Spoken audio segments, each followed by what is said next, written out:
all of you have targets, things that you're after. If you're gonna get a new result, if you're gonna grow your business, if you're gonna be able to support your mom, if you're gonna get rid of the anxiety, if you're gonna be able to overachieve and not have all that fear inside of you, you obviously need to get a new result.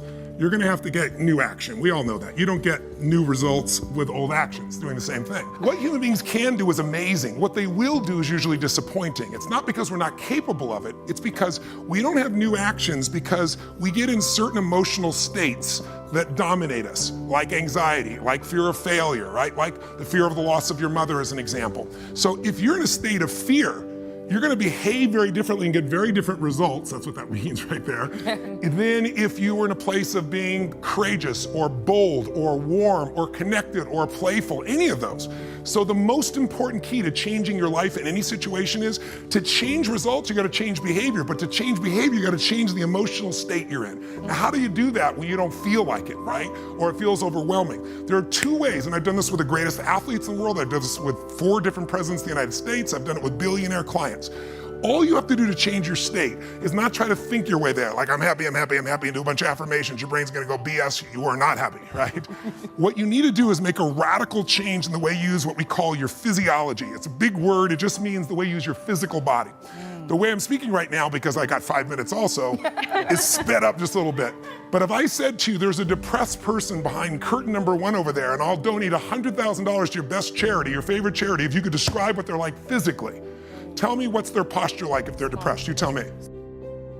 But here's what you can find. If you take that same person and you change the tempo at which they move, you bring their shoulders back and change their breathing pattern, if they make a faster gesture, if they speak more rapidly, it fires off a different biochemistry in you. And in that state, you will take radically different actions. In fact, I've taught this for 40 years, and about 3 years ago, Harvard finally did a study where they proved what I did worked, and they called it these power positions. And what they showed was if you stand, everyone can try this, stand up just for a moment if you want, everybody at home can try it as well. So do something really silly. Put both your hands on your hips like Wonder Woman or Superman or that stuff, right?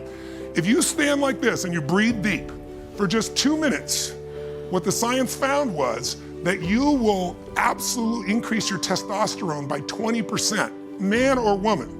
You'll drop your cortisol, which as you know is the stress hormone, by 22%, and you're 33% more likely to take action if you wouldn't have before because fear would have stopped you. Now, I don't have people just stand like this. I have people move, use their voice, make radical changes in their bodies. You can have a seat just to get a feel. I know we're short on time, but you can try it later and you'll feel it after 2 minutes.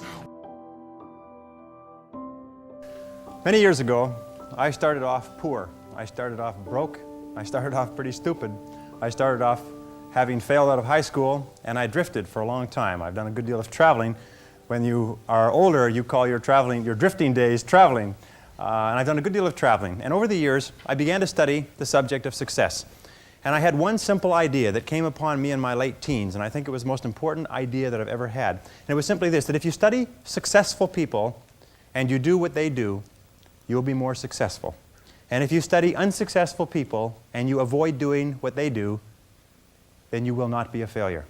And then one of the things I've found that if you study success, you begin to internalize success principles. And if you practice proven success principles, and if you do what successful men and women have done throughout history, that you will be successful too. And it's such a remarkable discovery, but it has been worth a fortune to me.